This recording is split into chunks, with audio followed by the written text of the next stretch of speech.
Hi, RD Barry here. Welcome to episode 33 in my Let's Play of Final Fantasy XII. Okay, story so far. We just defeated a giant turtle. I moved us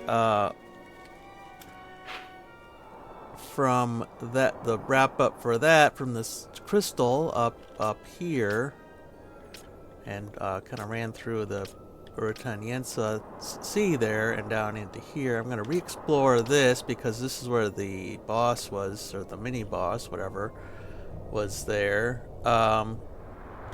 There's like I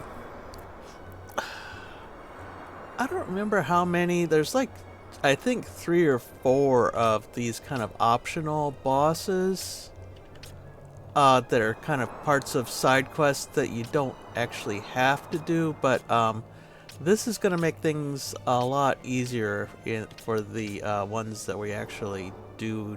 So it's really kind of a challenge, and I did survive, but just barely when I did the next boss. So hopefully this will help a lot when I try again. Anyway, so the plan for the day was to go through Withering Shores, go circle here to domain of the Sand Queen. Now, I know what you're thinking. I looked that up. I looked this up. Domain is actually an English word. It just has a silent S for some reason. I don't think it might have come from French, but I don't know. Then Yellow Sands, then Augur Hill, and then back to the Ogirians to the save point. So the episode after that, I'll start somewhere around here, explore this area, and then come back and go into the next area. So and we're in search of the one item that will prove that Ash is an actual princess. So anyway, let's get started with that. Oh, first of all, though, I did add a couple of gambits to Balthier and Fran that are probably worth mentioning. I have Bow status HP critical and Poach. And Poach is I can go into the action list here.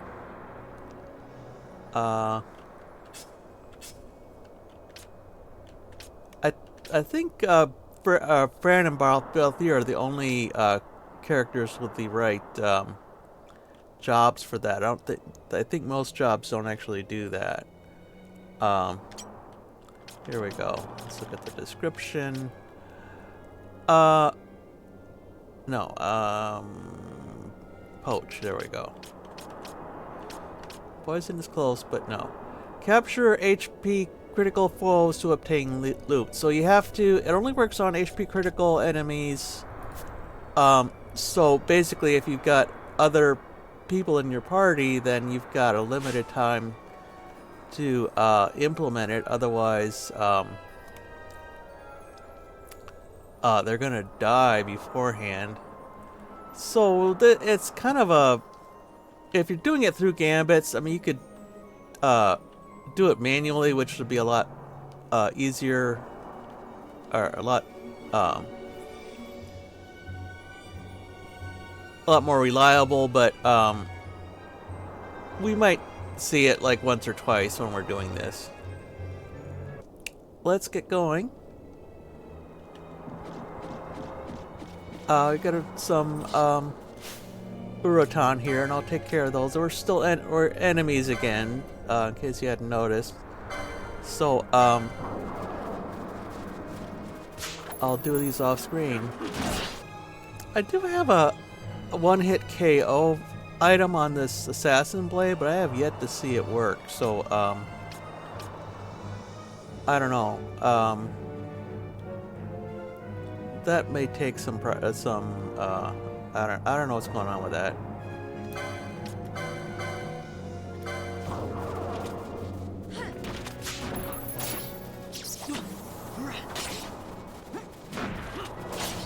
I may have to solo with Vaan or something to see how that works.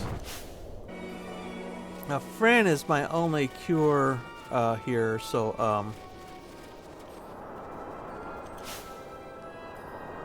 I don't know. I picked a random party again, but normally I would have at least one of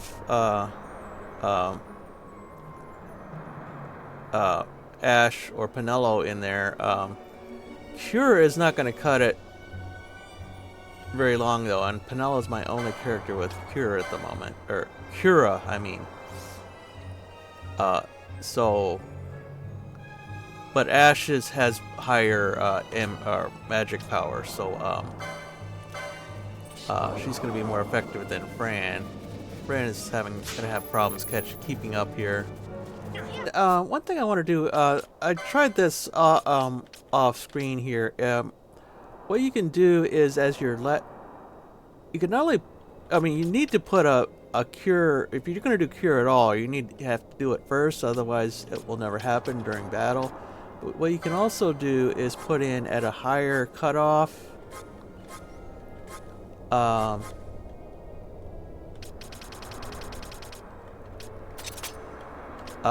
cure, and that function is basically a top off. So when you're not, busy doing other things and just idle here, Fran will cast cure and get a bit of a head start.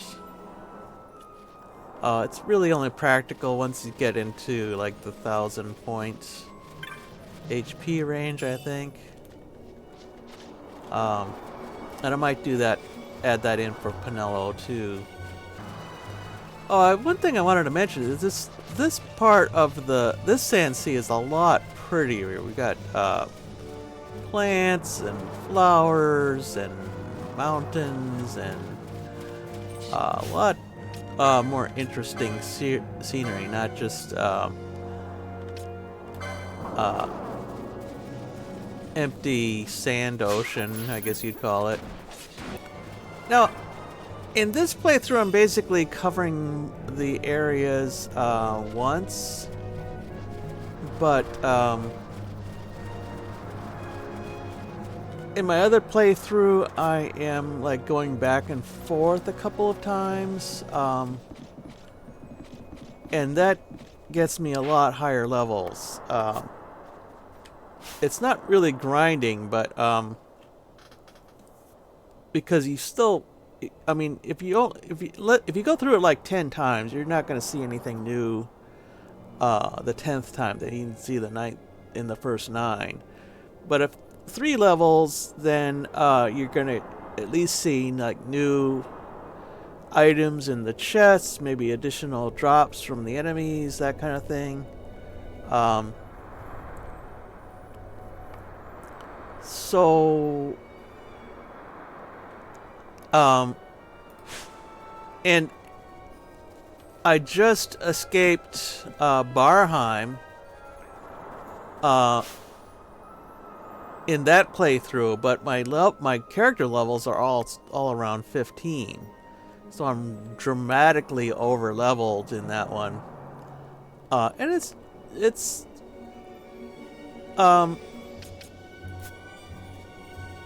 interesting to play, both ways. Playing at like that average level, which I think we are about now, is a bit of a challenge. Playing when you're over leveled is easier, but it's more tedious because you have to keep those levels up all the time.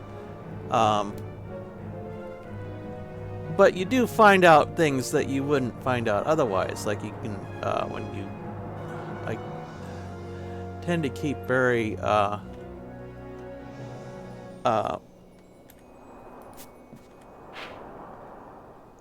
try to keep very complete notes on everything here, and you can get a lot more information about when you do it over levels.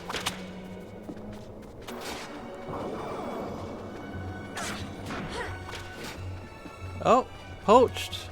Okay. A pebble, but there are other things. I think probably not.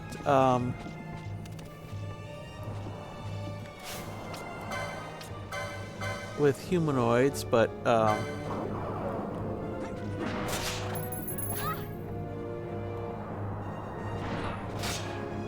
generally Uraton and Imperials and whatnot don't give very good steals, and that same thing applies to Poach as well. Okay, balance. I think we already had that spell, but I'm not sure.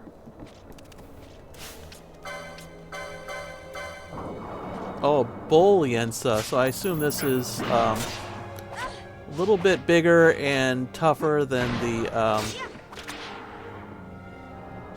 regular Yensa. Okay, let's see if I can get Bosch to do something.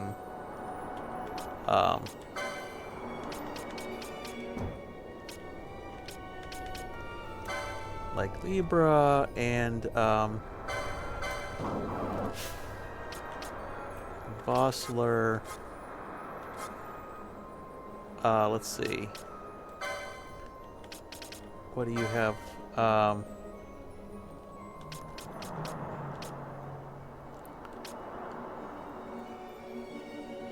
Yeah, I don't think we have anything harmless, but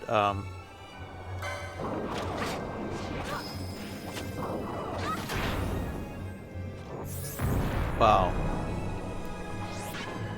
Okay, so there was Traveler. It's kind of a weird one. Basically, well, the mechanic is it's based off the number of steps you've taken since the last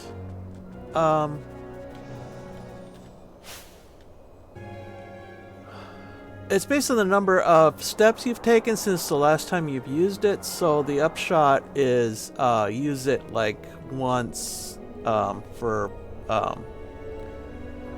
like bosses and things like that, because otherwise it's too hard to keep track of. I don't want to keep checking my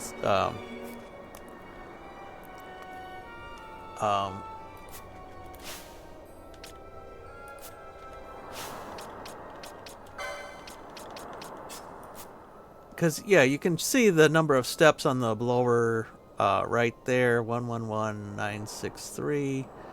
So if you keep track of that, so I guess the next time I don't know I don't know the exact formula, but basically it's pretty much useless if you try to do it every single time. So that's why you should save it, put it like as one of your reserve things. And actually, let's there was a trap over here, so I'm gonna zip by here. All right.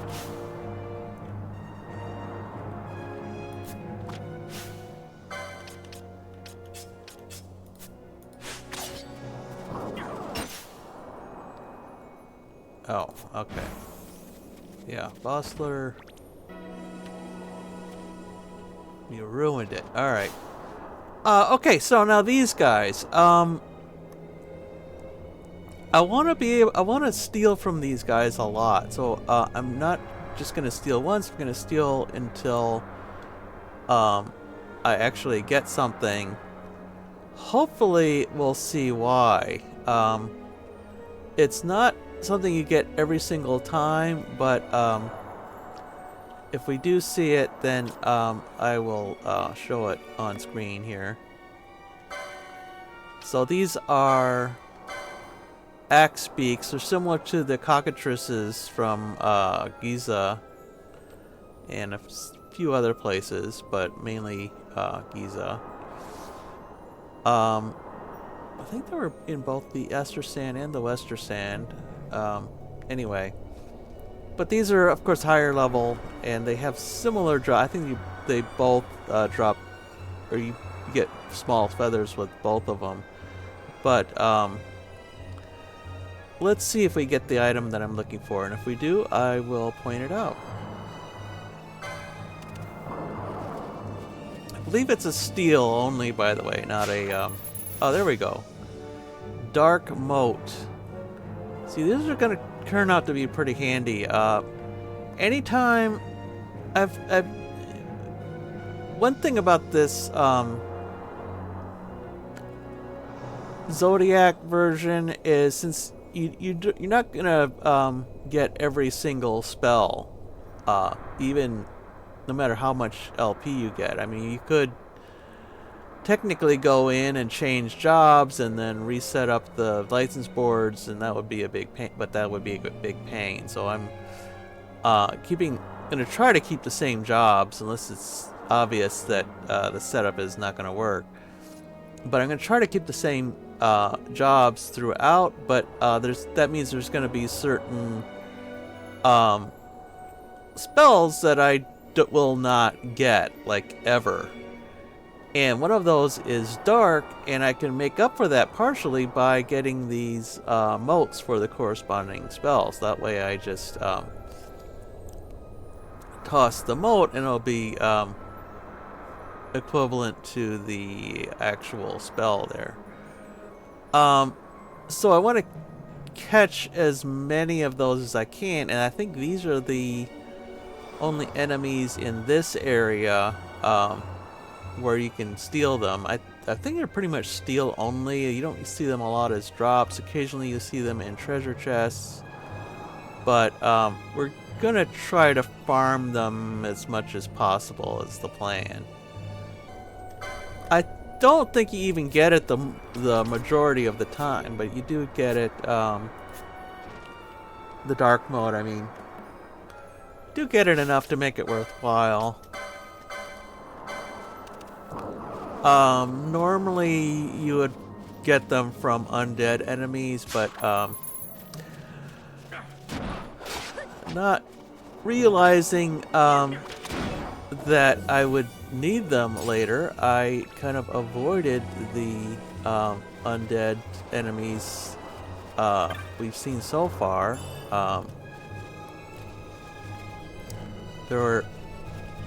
You got undead when you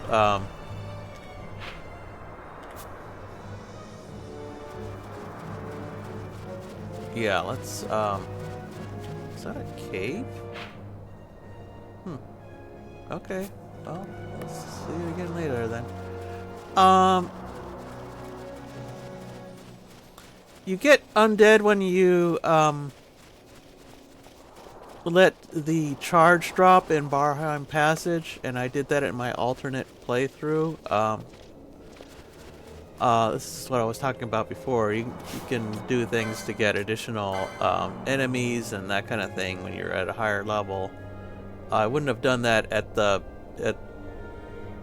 what this party was. It was just a lot easier to keep the charge up and not get those enemies, because once the charge goes down, you get a mummy, or not a mummy, a zombie or skeleton or something spawning every few steps, you know, as when you move. But the upside of that is you get plenty of the steals and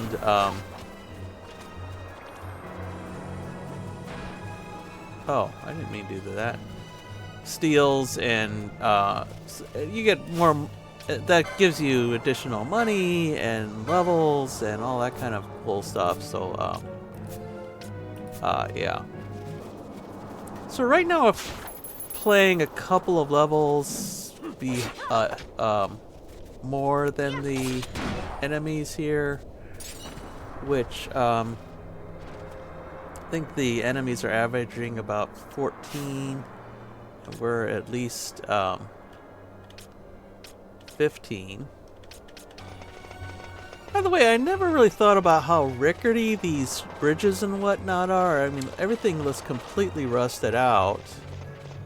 There's some sections where it's just like collapsed. So I think we're kind of taking our lives in our hands here when we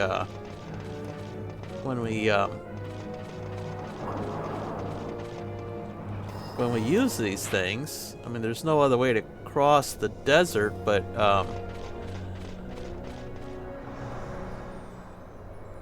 I think if I was them, I would think twice about stepping on these things. I mean, everything is. I assume these are meant to be like steel gray instead of orange.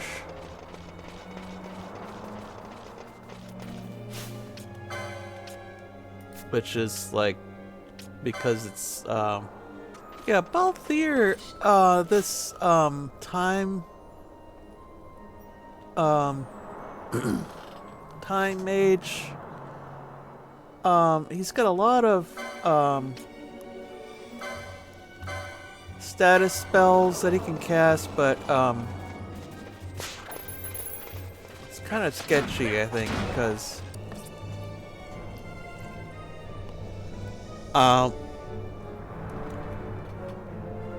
the battle's only going to last a couple seconds, and status spells are not that useful. On the other hand, for a boss enemy, a lot of times they're either immune completely or they have very high resistance, so it's difficult to get them to take.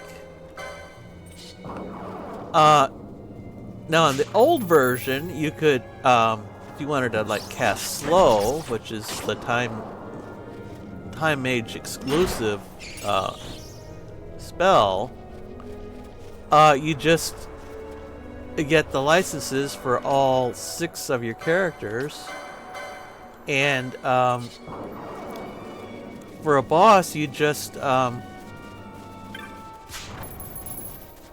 have 3 of them cast at once, and chances are that at least one would work. But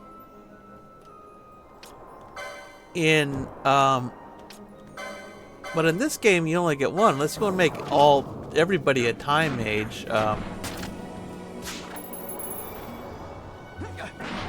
It's okay.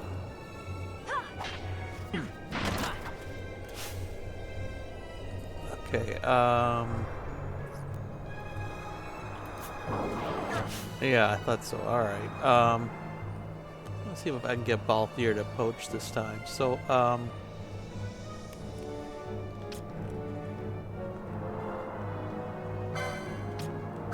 have Vaan casting Libra, Ash casting Libra. I think she's got Libra. No. You cast an extra cure on somebody. By the way, the normal MP for cure is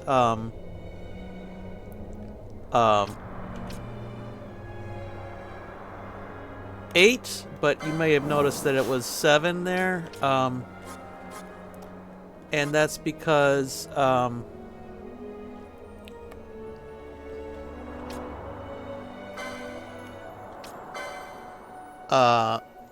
let's try that traveler one again. That's because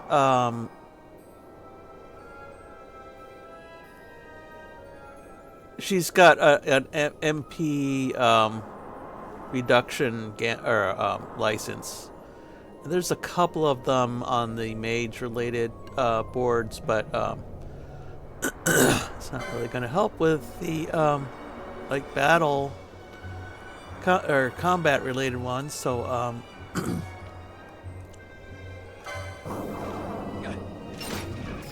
oh, all right, we got a Yensa scale. That's not too bad. It's nothing we could have couldn't have gotten without steel though. Whatever.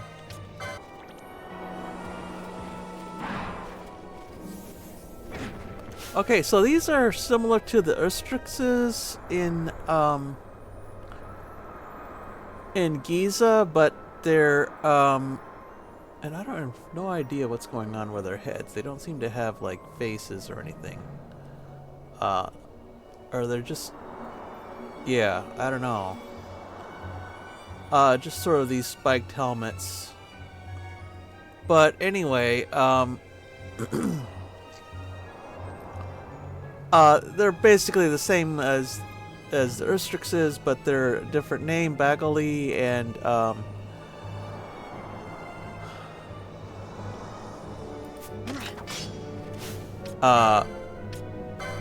they have an additional attack, which is kind of a wind-based area of effect.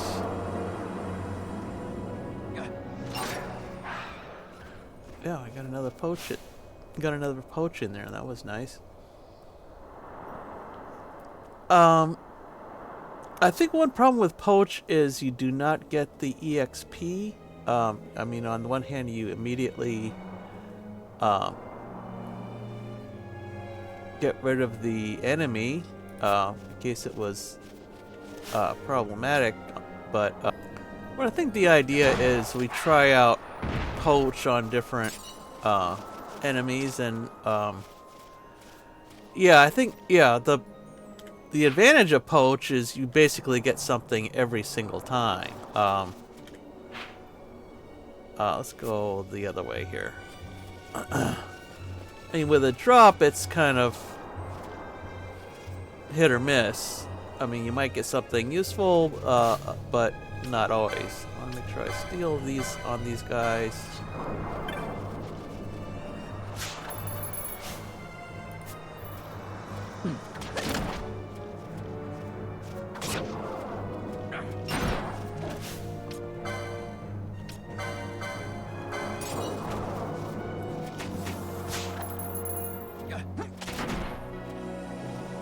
So it's like a steal, but it's a trade-off. You don't get EXP, but you do get 100% of or you do get an item 100% of the time. So even if it is the same item as a drop or a steal or whatever,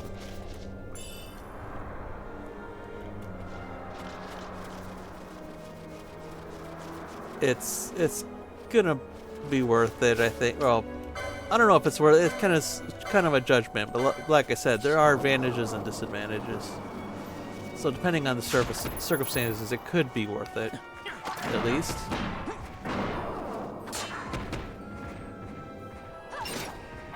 Okay, wind magicite. Oh. So I don't know if I've covered this before, but there's winds. There's the elemental stones like wind stone, and then the next level up from that is magicite, and that's gonna be more valuable in terms of the sell price, and it's also gonna give you additional bazaar goods.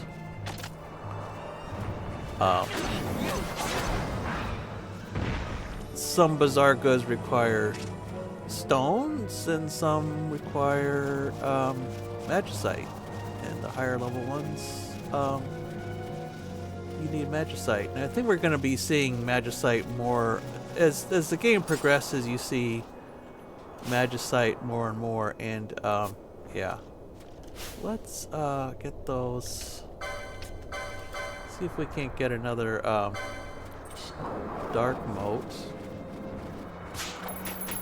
Oh, we did. Okay, that's nice. So like I was saying about these moats, we want to especially get them when we do not have the spell, so we can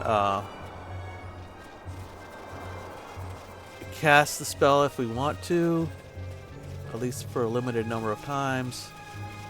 We especially want to get the spell when we will never get that, or we want to get the moat when we will never get that spell.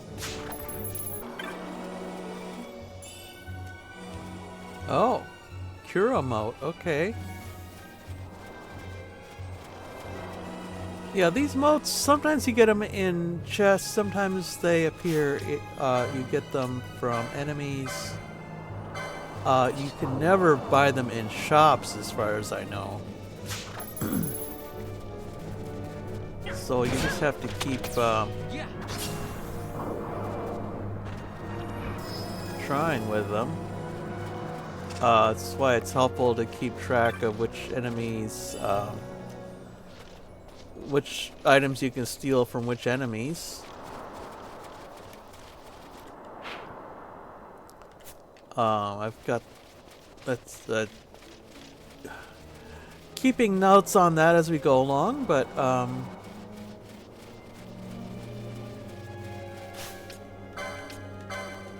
for the next playthrough, basically.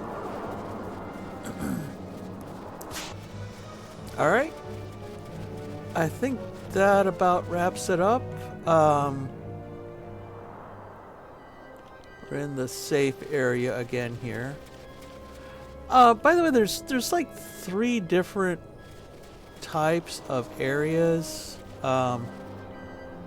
This one, since there's a save crystal in it, there are no enemies, or they seem to be incompatible for some reason. So whenever you see a save crystal, you will never see an enemy unless it's turns out to be a boss or something, some kind of a scripted encounter of some kind. And then there's the normal areas where there's enemies all over the place.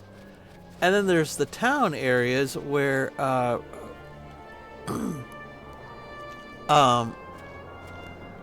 are also no enemies, but also you get there's no like battle menu anymore. If you press space, nothing happens unless you're like want to talk to somebody. So let's go over here. Yeah.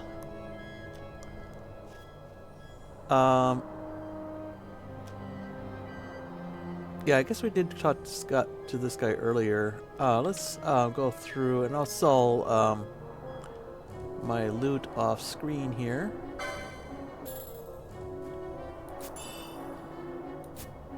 Okay, I got a new Bazaar Goods, Rain of Tears. That would be useful if we had a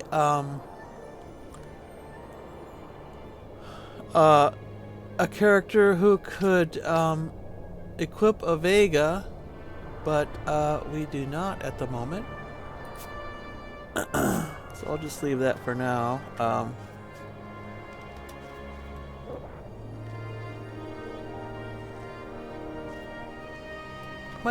I might buy it just to clear it out of the way here. Let's see how we're doing on items here.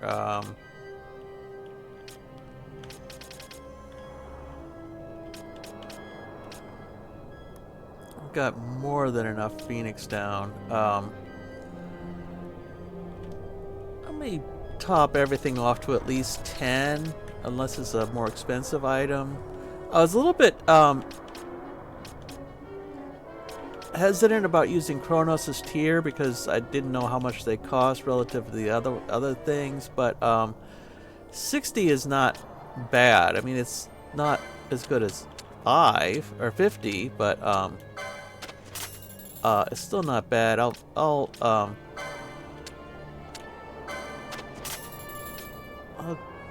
keep a stock of 8 in there because you don't want to run out of this stuff unexpectedly. And we've got plenty of cash at the moment. Anyway, so next time we will let's see, I need to go into the world map here, don't I?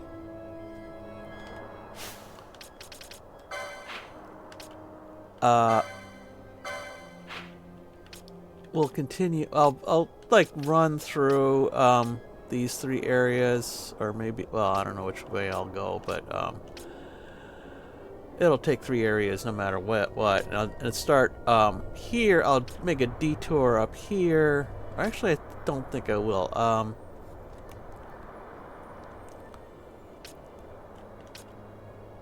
And then I will go on to the next area and see what happens. So,